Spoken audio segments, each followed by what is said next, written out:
negociamos, mediamos. ¿Por qué? Porque estamos frente a un conflicto. Entonces lo primero es definir qué es un conflicto.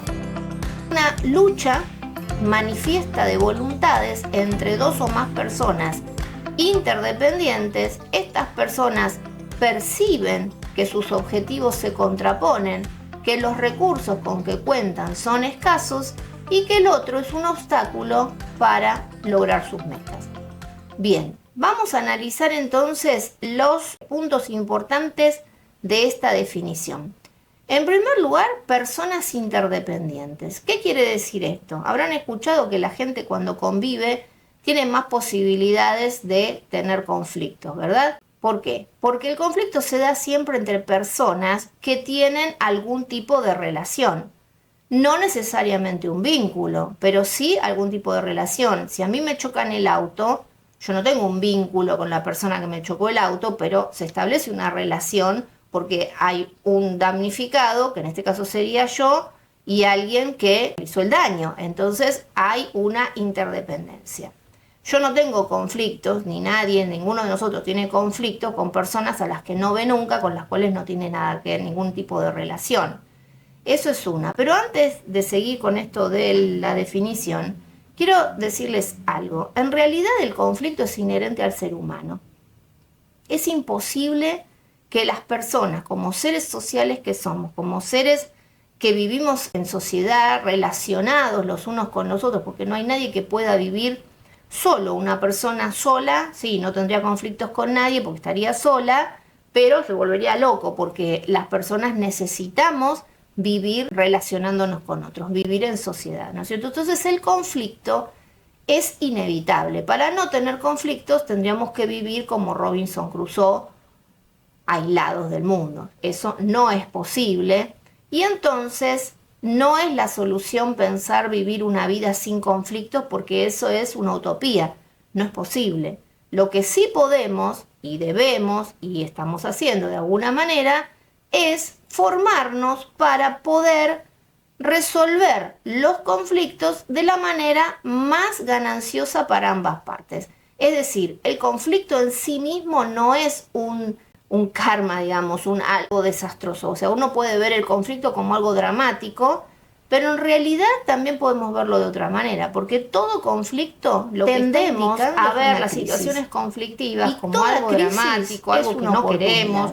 Está indicando que hay algo que tranquilos, porque no queremos problemas con los demás, pero resulta que nos enteramos que por vivir en sociedad eso es inevitable y que tenemos que aprender a gestionarlos. Y entonces los conflictos se nos presentan como una gran oportunidad para hacer las cosas mejor, para cambiar cosas. En todo conflicto tenemos tres factores que están siempre presentes, que son desacuerdo de hecho, desacuerdo de derecho y escasez. Los conflictos, cuando hay abundancia de recursos, se resuelven fácilmente. Si una pareja quiere ir de vacaciones y el presupuesto con el que cuentan les permite, supongamos uno quiere ir a Bariloche y el otro quiere ir a Salta, pero el presupuesto con el que cuentan les permite ir a un solo lugar, bueno, van a tener que negociar, van a tener que mediar. Pero si resulta que tuvieran recursos y tiempo como para ir a los dos lugares, no habría ningún problema. ¿Por qué? Porque habría abundancia de recursos y harían todo lo que tienen ganas de hacer. El desacuerdo de hecho. El desacuerdo de hecho hace referencia a esto que yo les explicaba hace un momento, de que existen conflictos que son reales, que son los que tenemos que abordar a través de la resolución de conflictos, y hay otro tipo de conflictos que aparentan serlo, pero en realidad son pseudo conflictos, porque son conflictos personales. ¿Cómo se entiende esto? Se entiende de la siguiente manera. Imaginemos que dibujamos un conjunto, o sea, dibujamos un círculo y este es el conjunto de todos los conflictos que un ser humano puede tener. Estos conflictos, todo conflicto inicia como una diferencia de opinión. Pongamos que yo opino que el café es la bebida más rica del mundo y otro opina que el mate es la bebida más rica del mundo. Supongamos que estamos trabajando en nuestro estudio, en nuestra oficina, en nuestra empresa, y entonces resulta que nos ponemos a discutir acerca de los gustos de las bebidas, de las infusiones. Empezamos a argumentar sobre estos gustos, sobre estas preferencias. Lo ponen un ejemplo tonto, pero para que lo veamos claramente. Entonces empieza a pasar algo emocional, que es que empieza a haber una especie de rispidez, porque yo digo, pero ¿cómo puede ser que no se dé cuenta que el café realmente es mejor que el mate? Y el otro piensa lo mismo, ¿cómo puede ser que no se dé cuenta? Y sin querer nos vamos involucrando en una especie de lucha de poder para imponerle al otro la opinión propia. Porque en toda, digamos, discusión o diferencia donde el desacuerdo está basado en una opinión, en algo opinable, como es los gustos de algo, ahí en el fondo lo que hay es un querer imponerle al otro el pensamiento de uno.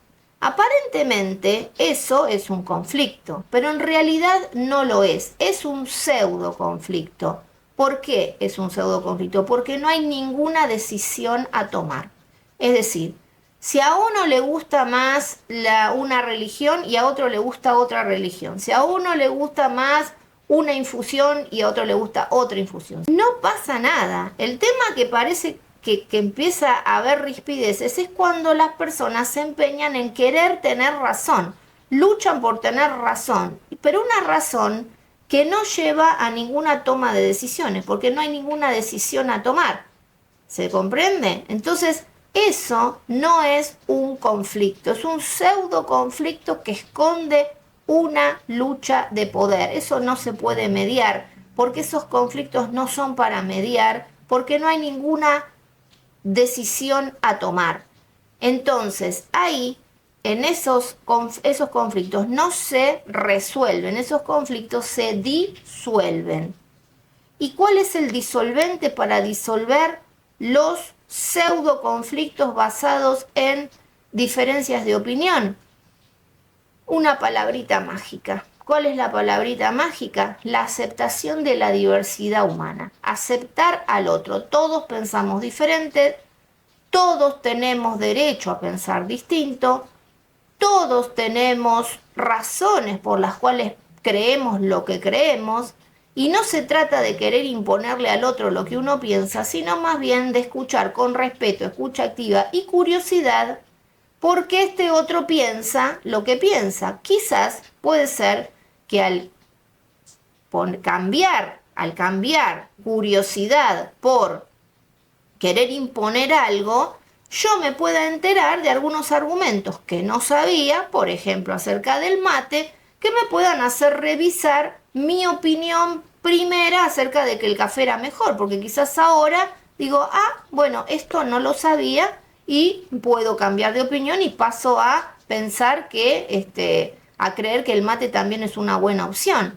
Pero no necesariamente, porque yo puedo enterarme de todos los argumentos que curiosamente indagué, porque quiero saber por qué esta otra persona piensa lo que piensa, pero simplemente lo que hice ahora es tener más información y puedo y debo esgrimir mi soberanía personal a seguir pensando lo que pienso, porque no se trata de que los conflictos se vayan a solucionar por el pensamiento uniforme, porque eso es una falacia, o sea, eso es el pensamiento totalitario. Si todos pensamos igual, y sí, evidentemente no va a haber conflicto, pero qué pobreza de pensamiento si todos pensamos igual. Justamente en la sinergia de los pensamientos distintos y en la curiosidad de las maneras diferentes de pensar el uno sobre el otro, puede hacer que aparezcan después soluciones más enriquecedoras. De todas maneras, a nivel teórico, nosotros vemos que estos conflictos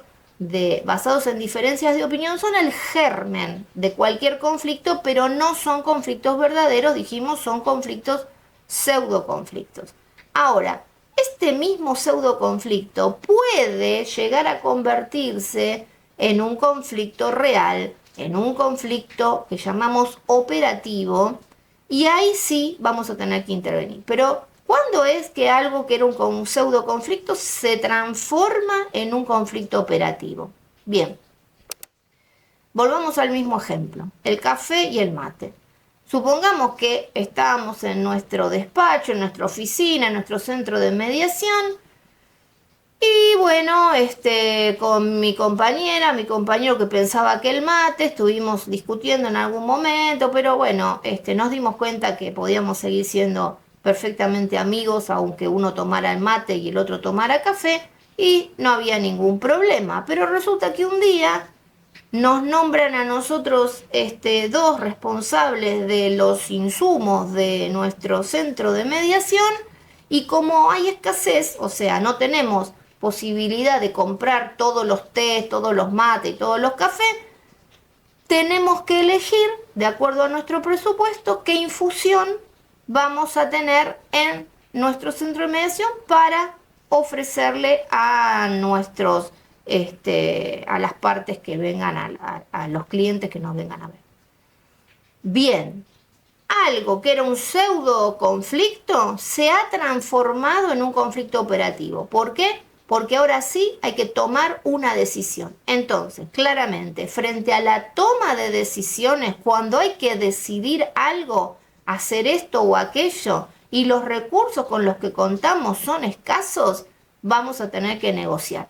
Vamos a tener que tomar una decisión. Y entonces ese sí es un conflicto que tenemos que resolver y que podríamos resolver perfectamente si no nos pusiéramos de acuerdo negociando a través de la mediación.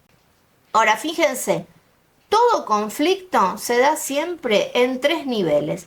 Nivel tarea, nivel relación y nivel emoción. ¿Por qué?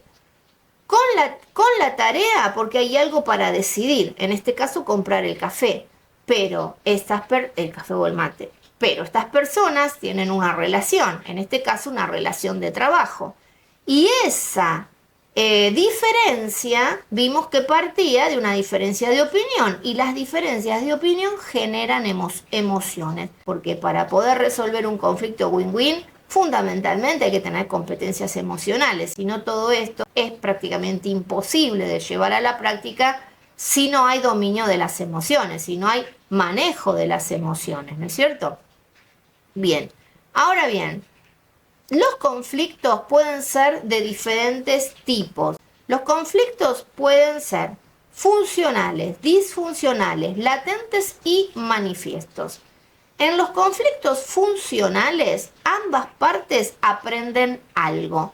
Por ejemplo, si yo me estoy peleando con mi compañero por el café y el mate, aquí, cuando llegamos a la conclusión de que estamos discutiendo por una lucha de poder para ver quién le impone al otro una determinada infusión en la oficina, nos damos cuenta que es mejor compartir y no discutir, y entonces hay un aprendizaje mutuo, es decir, ambos aprendemos algo. Entonces, todo conflicto del cual ambas partes aprenden algo es un conflicto que sirvió para algo, es decir, fue una oportunidad de crecimiento para ambas partes, es un conflicto funcional.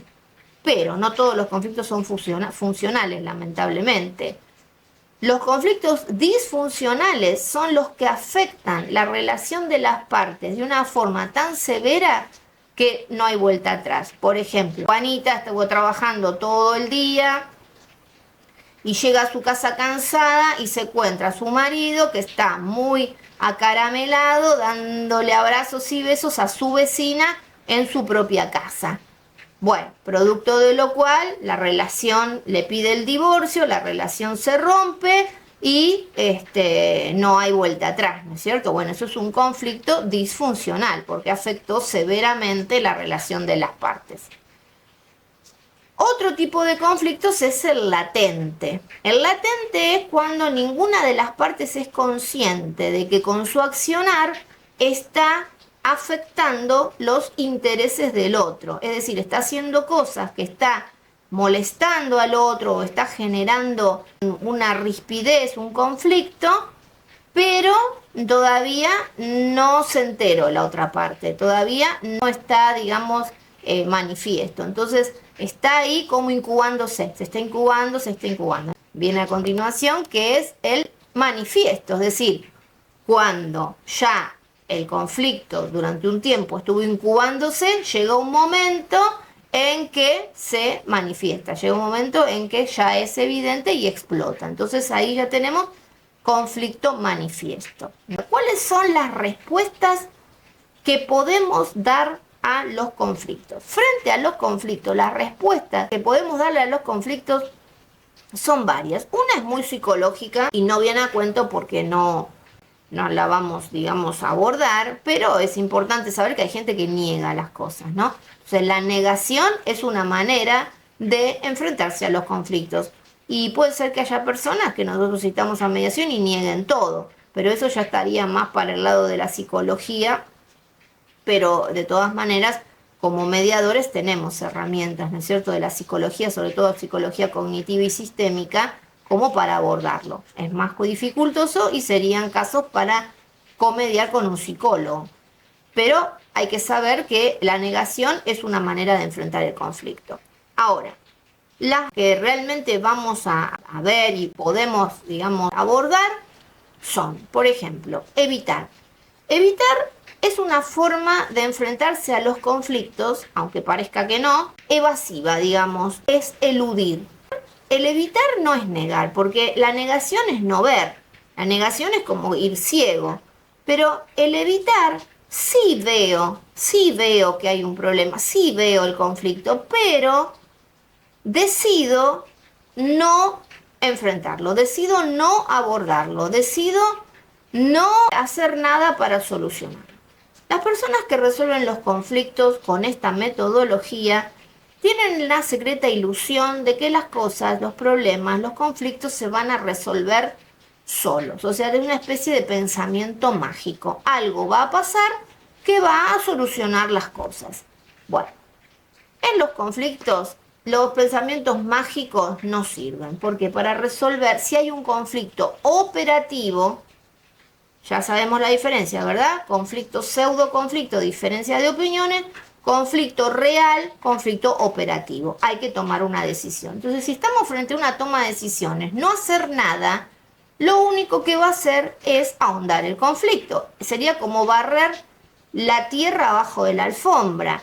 Yo puedo acumular, pero va a llegar un momento que va a ser evidente. Es decir, ya no lo voy a poder ocultar más. Entonces, no está, cualquiera sea la forma que elijamos para el abordaje de un conflicto, la respuesta que vamos a dar a un conflicto, lo primero que tenemos que saber es que no está ni bien ni mal. Es poder darnos cuenta si es adecuada o inadecuada frente a la situación que queremos resolver. Si yo evito algo, por ejemplo, ¿cuándo podría ser adecuado evitar? Por ejemplo, si estoy muy ofuscada, si estoy muy enojada, si estoy con las emociones a flor de piel, si estoy muy triste, estoy muy cooptada por mis emociones, bueno, evidentemente no es el momento para querer resolver un conflicto de manera win-win, porque primero me tengo que calmar. Entonces, primero tengo que gestionar mis emociones y es un momento de evitarlo. Pero lo evito porque estoy usando ese tiempo para algo, en este caso para recuperar mi dominio emocional. También puedo evitar cuando me doy cuenta que en realidad me tengo que preparar para ir a una negociación porque no tengo los elementos, porque no tengo documentación, porque hay cosas que no sé. Por motivos que sea, me quiero preparar bien para esa negociación y entonces evito, postergo. Es decir, no es que esté ni bien ni mal. Lo único que uno tiene que saber es si es adecuado o es inadecuado y que además lo que sí estaría mal es que todos mis conflictos o cada vez que tengo un conflicto, mi manera de resolverlo sea evitarlo o eludirlo o postergarlo o como se dice procrastinizarlo. Es decir, tirarlo más para adelante. ¿No es cierto que eso también es un problema? Hay gente que todo lo procrastiniza, es decir, posterga y al final llega un momento que está lleno de problemas porque no resolvió ninguno. Bien. Otra manera, otra respuesta frente al conflicto es ceder. Ceder. Ceder al 100%, o sea, ceder rindiéndose. una parte le pide algo a la otra y la otra le da el 100%, se queda en cero, 100%, cero para esta. Bueno, ¿qué pasa con estas personas que lo dan todo, todo lo problema que todos los conflictos que tienen los resuelven dando, pero dando todo, se quedan en cero, se sienten al final erosionada su autoestima, se siente un trapo de piso, se sienten utilizadas porque no hay una contraprestación, todo lo dan, entonces no parece ser una manera muy útil, ¿no? O muy gananciosa de responder a los conflictos. Esto, como digo, no quiere decir que nunca cedamos. Hay situaciones en las que puntualmente puedo ceder al 100% algo por un motivo X. El tema es cuando lo tomamos como una mecánica.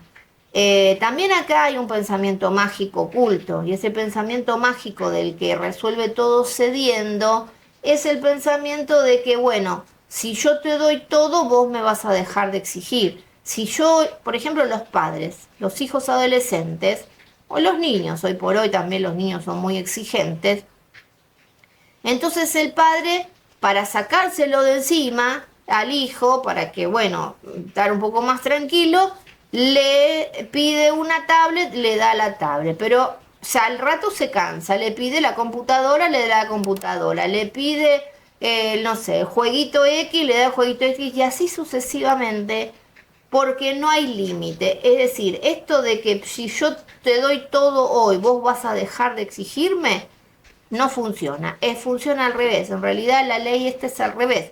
Cuanto más das, más te exigen. Por lo tanto, no hay límite más que la muerte, parece, porque te pueden pedir hasta exprimirte al 100%. No es una solución real a un conflicto. Bien, frente a esto, entonces tenemos, fíjense, si de un lado tenemos ceder, del otro lado tenemos un confrontativo, porque otra respuesta frente al conflicto es avasallar. Avasallar, ser altamente confrontativo. Ahora, el altamente confrontativo, quien actúa desde la confrontación directa, parte de una filosofía que es ganar-perder. ¿Qué quiere decir? Yo gano, vos perdés. Yo gano, todo lo que yo gano es todo lo que vos perdés. Entonces está basada esa manera de resolver en ver el conflicto como un proceso competitivo de intereses opuestos que se basa en el poder, y aquí no es necesario disponer ni tener competencias emocionales. ¿Por qué? Porque dar rienda suelta a las emociones, o sea, la irracionalidad, beneficia el resultado del que negocia o pretende resolver de manera posicional. ¿Por qué? Porque lo que busca entonces es amedrentar al otro. Si yo me desboco, me hago la loca, me saco, me hago gala de un desborde emocional, ¿por qué lo haré? Lo puedo usar como estrategia también, ¿no? Pero en todo caso es para amedrentar al otro, para meterle miedo al otro. Y del otro lado, si se asusta o lo que fuera, seguramente habrá alguien que ceda. O sea, son como las dos caras de la moneda, ¿no? Este busca el 100% de este, que le da el 100% y se queda en cero. Entonces 100, 0. ¿Se dan cuenta? Bien, dicho esto, entonces cerramos el capítulo Introducción a la teoría de conflicto.